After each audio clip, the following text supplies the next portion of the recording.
Number 1. One night, a father and his daughter were driving down a deserted country road. They were returning home after spending the entire day visiting the girl's mother in hospital. Listening to the sound of the rain drumming on the car roof, the girl began to doze off. Suddenly, there was a loud bang. Her father struggled with the steering wheel, but the car skidded off the wet road and slammed into a stone wall. After checking that his daughter was uninjured, the man got out of the car to survey the damage. Both of the front tires had large punctures and the right fender was crumpled against the wall. The rest of the car had survived unscathed. "We must have driven over something on the road," he explained to his daughter. "Whatever it was, it blew out both of the tires." "You can fix it, right?" asked his daughter, somewhat shaken by the accident. "No," replied her father, shaking his head. "I've only got one spare in the boot. I'll have to walk back into town and find somebody to tow the car," he said. "It isn't that far from here. You wait in the car while I'm gone." "Okay," she said reluctantly, "but please don't take too long."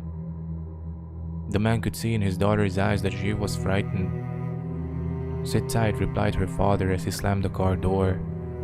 "I'll be back as soon as possible."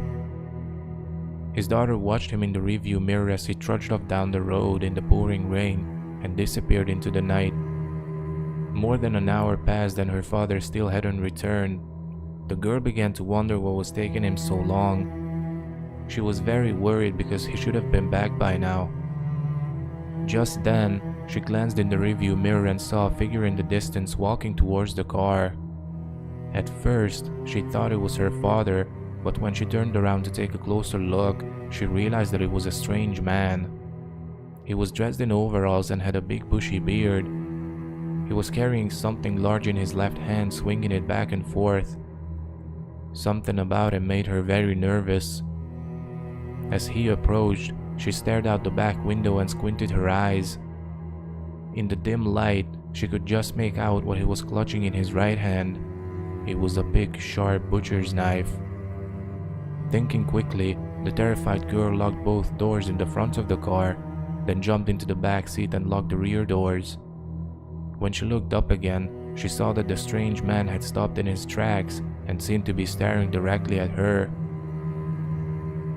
Suddenly, the man raised his arm and the girl let out a blood-curdling scream. In his left hand, he was clutching her father's severed head.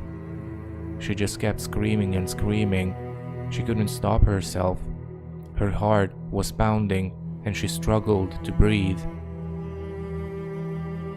The grotesque expression on her father's face was horrifying to behold. His mouth was hanging open and his eyes were rolled back in his head. When the man reached the car, he shoved his face right up against the window and glowered at her with his crazed, bloodshot eyes. His hair was wild and matted with dirt. His face was covered in deep scars. For a moment, he just stood there in the driving rain, grinning at her like a madman. Then, he reached into his pocket, took something out and slowly lifted his hand. He was holding her father's car keys.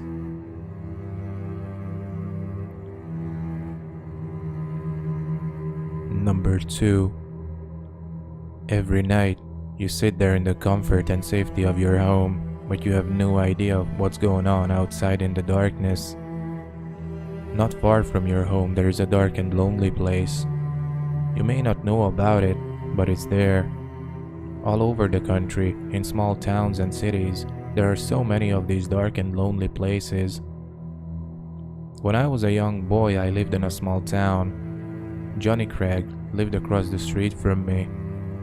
I was friends with his big brother. He was just a baby then. I saw him growing up, but I never paid much attention to him.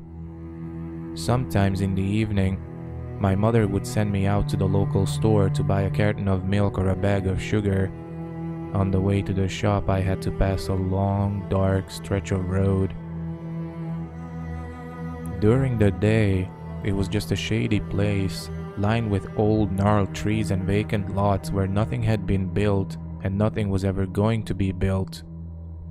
I was never afraid of it by day, but at night it was a different place, a lonesome place, a place of darkness and strangeness, a place of terror and fear. There were no houses nearby, no streetlights. It was pitch black as black could be, dark as the deepest night.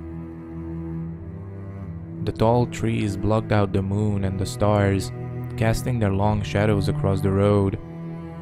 Whenever you had to go that way, you walked slower and slower. It was like stepping into a dark tunnel. Behind you were the lights of the houses, the sound of cars, and people walking along the sidewalk. Ahead of you, there was just a long, lonely stretch of darkness in which anything could be lurking, anything at all. Every time I had to pass that place at night, I would dread it. I kept hoping that somebody would come along so I wouldn't have to walk alone, but nobody ever came. As I walked along that dark stretch of road, I would keep my eyes fixed on the trees, half expecting to see something or someone lurking there in the darkness. Perhaps it was the boogeyman. My mother had often told me about the boogeyman and how he waited in dark places for boys and girls who strayed from the path. Perhaps it was a child predator. My mother had also warned me about evil men who tried to lure children with the promise of candy and puppy dogs. Perhaps it was something else, something worse. Out of the corner of my eye, I would catch glimpses of misshapen figures crouching there in the pitch black, waiting for the moment when they would burst forth and pounce on me. Then, in that silent and isolated area, they would begin tearing me and rending me and doing unspeakable things to me, and nobody would ever see me again. I'm not sure what I expected to see lurking in that lonely place at night. My imagination always got the better of me. In my mind, it was a hideous creature, somewhere between animal and man. It had long, spindly limbs and huge, sharp claws. It had wet, slimy skin and eyes that burnt like fire. I imagined it hiding in the branches of those old trees, dropping down without a sound, and stalking the unwary boys and girls who passed along the dark and lonely road at night. One night, it almost got me. I was walking down the lonely road, and all of a sudden there wasn't any light up ahead. That's when I knew it was coming. I could just feel it waiting there in the darkness. I started running, desperate to get away, but I could feel it behind me. It was gaining on me. I could feel its breath on the back of my neck. I ran as fast as I could. I ran until I thought my heart would burst. It almost had me in its clutches, but I managed to get away. When I got back to the safety of my house, I looked at myself in the mirror, and there was a long, jagged rip in the back of my shirt, as if a sharp claw had tried to grab me and just missed me by an inch. That scared me real bad, and afterwards I hated going down that lonely road more than ever.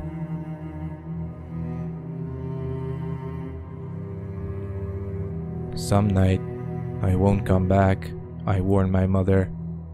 She just laughed and told me not to be silly. There's something out there in the dark, I told her. There's nothing there in the dark that isn't there in the light, she assured me. What do adults know about the world? Grown-ups think they know everything. They place their trust in what they read, but they only read what is reported in newspapers and on TV. They drive around in their cars and never have to walk anywhere at night. They don't know what goes on out there in the dark, in the wretched, lonely places where no light ever shines, and the darkness hangs like a cloud on the ground and no bird ever sings. I knew they wouldn't believe me. I knew there was nothing I could do or say to convince them that something or someone lived down there among the trees on the dark and lonely stretch of road. As I grew older, I gradually forgot about the lonely road. I got taller, I went to high school, I started playing football, I learned to drive, and I started dating girls. The years passed by and somehow I forgot about the thing that lurked there in the darkness. The memory of it still remained in a distant corner of my mind, but it was a memory locked away in childhood.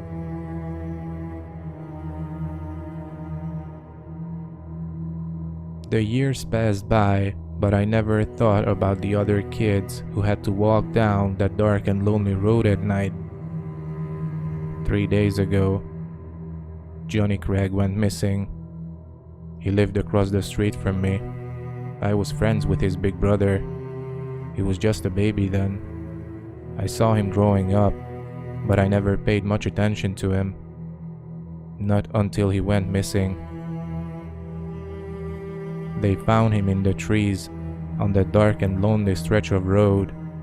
His body was torn and ripped and crushed, almost beyond recognition. The police said he had been mauled by some kind of animal. The moment I heard about it, I knew what happened. Johnny Craig had been murdered by the thing my childhood fears had created, the thing I had conjured up in my imagination. I had left it on the dark and lonely stretch of road. I had left it there to wait for some scared little boy who happened to be walking home one dark night, a little boy who couldn't run as fast as I could. After that, the town cut down the trees and put up streetlights. The stretch of road isn't dark and lonely anymore. The thing that lurked there is gone now. It's gone somewhere else, where the people are unsuspecting, to some other small town. A small town like yours, where it will wait again, just as it did here. It will wait for some other frightened little boy or girl to come along. It's only a matter of time.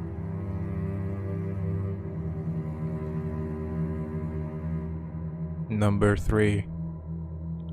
I shouldn't have been there. My friend was supposed to be alone.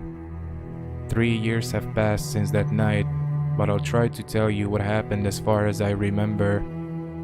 Earlier that day, my friend's parents left for a weekend vacation. She was alone in the house. I offered to come over and keep her company. I arrived around 8 p.m. and we spent the night chatting and watching TV in her bedroom. The time passed so quickly that before we knew it, it was midnight. That's when everything got weird. We began to hear strange noises outside her bedroom. At first, we thought it was just the house settling, but then we stopped talking and listened. They were soft footsteps coming up the stairs. "Do you think your parents have come back?" I asked. She said her parents were not supposed to return until the next evening. Besides, there were too many footsteps for just 2 people.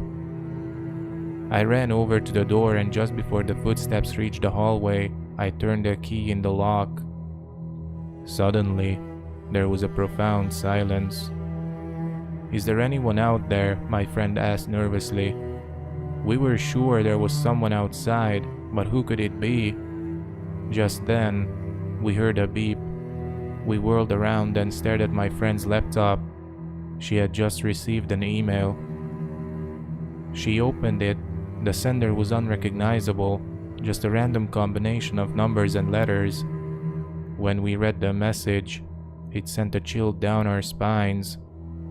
"Whatever happens, do not open the door."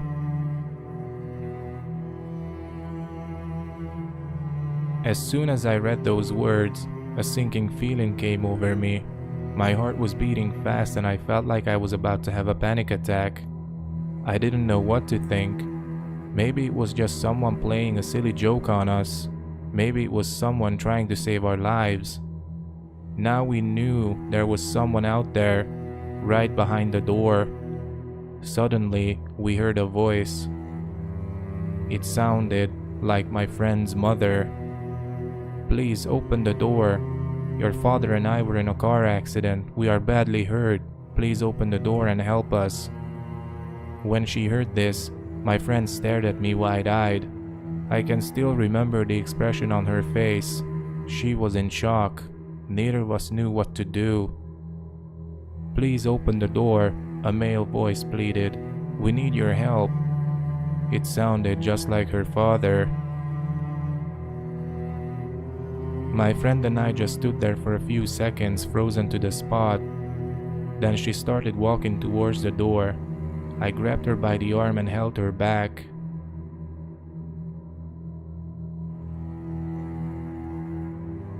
She turned slowly to me and said, "It's my parents.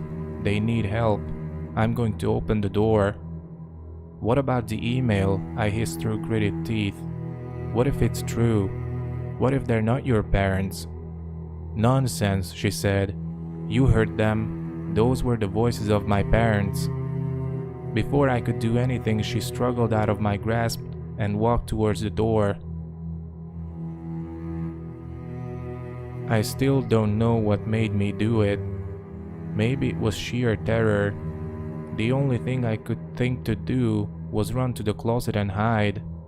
I didn't know what was going to happen, but I was frightened out of my wits. What I heard then, I will never be able to forget. To this day, I have nightmares about it. My friend opened the door, and all I could hear were her screams. They were blood-curdling screams, filled with pain and terror. I couldn't help her. All I could do was cower in the closet, keeping perfectly still, praying that I wouldn't be found. I don't know how long I stayed there. It could have been hours. By the time I felt safe enough to come out, it was morning. The bedroom was empty and the door was open. My friend was nowhere to be found. I ran all the way home and called her parents. When I managed to reach them, they told me they were still on vacation. I told them what happened the night before, and they immediately called the police. They searched for days, but they never found my friend. I doubt they ever will. I don't know what happened that night. I don't know who or what it was that came and took my friend away. But I know they were out there. I also know that I shouldn't have been there that night. I shouldn't know that they exist. I know someday they will come for me. But whatever happens, I will not open the door.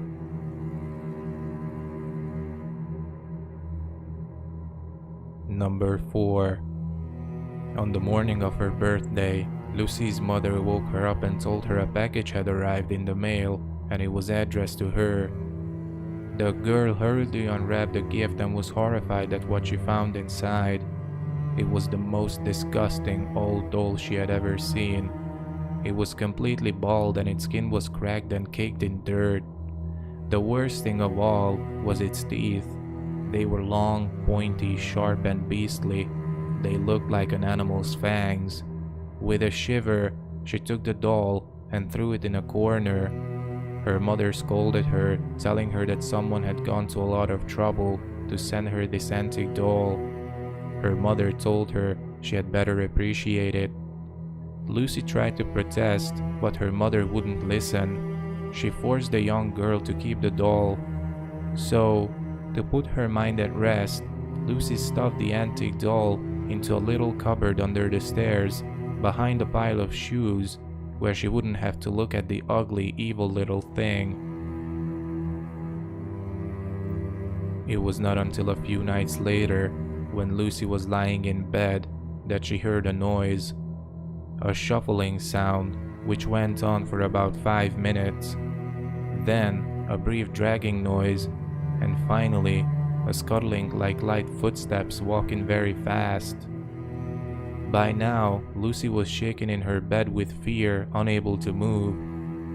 Then, she thought she heard a faint raspy voice whispering quietly from downstairs. Lucy always slept with the door open and the landing light on, as she was a little scared of the dark. She heard the voice say,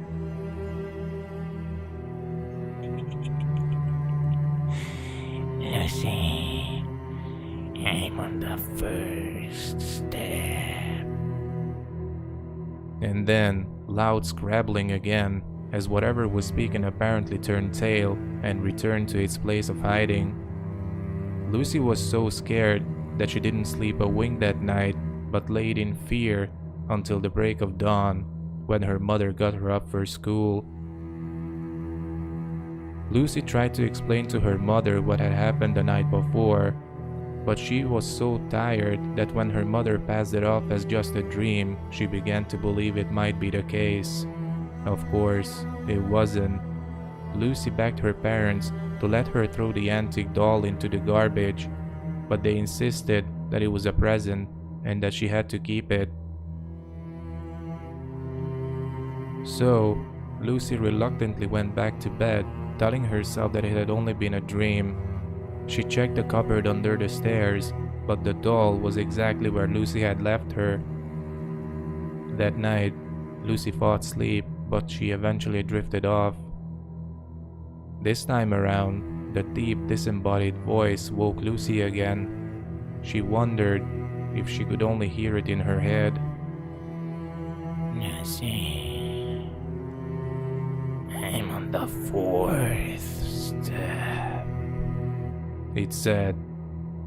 Then came to scuffling noise, and the voice didn't recur that night. Lucy was crying by now, and again, she didn't sleep that night. At school, Lucy told her friends about the doll, and of course, they laughed at her. Lucy could only think that if the doll was climbing 4 steps at a time, then there was only one more night to go.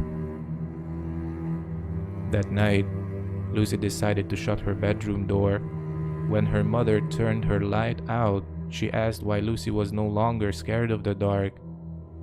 Lucy replied that she was, and could she leave her light on instead of the hall light, but her mother pointed out that her bedroom light was so bright it would keep her awake, so she said no. Therefore, Lucy agreed to just sleep without a light. She opened the bedroom curtains instead to light the room a little anyway. Just as she began to doze, she heard the noise, and then the voice came, very clear this time. Lucy, I'm on the top step. In the darkness of her bedroom, Lucy heard a click and trembled with fear. She wasn't sure, but she thought she could see her bedroom door opening very, very slowly. The next morning, Lucy's parents found her body at the bottom of the stairs.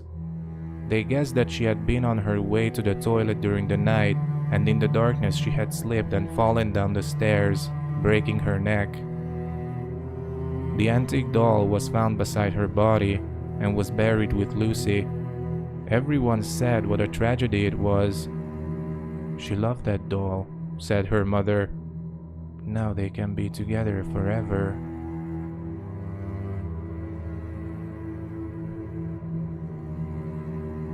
Number 5. One day, a hunter went out hunting in the woods. As night fell, he found himself in an unfamiliar part of the forest. He walked and walked, but he couldn't find his way home. Wandering aimlessly in the dark, he eventually came to a small clearing where an old ramshackle cabin stood. Tired and weary, he decided to see if he could stay there for the night. When he came closer to the cabin, he saw that the door was standing ajar. Poking his head inside, he could see that the little cabin was completely empty, but there was a bed and a fire burning in the fireplace. The hunter threw himself on the bed and decided to sleep there for the night. If the owner came back, he would ask his permission in the morning. Lying on the bed, half asleep, He looked around and was surprised to see the walls were covered with paintings.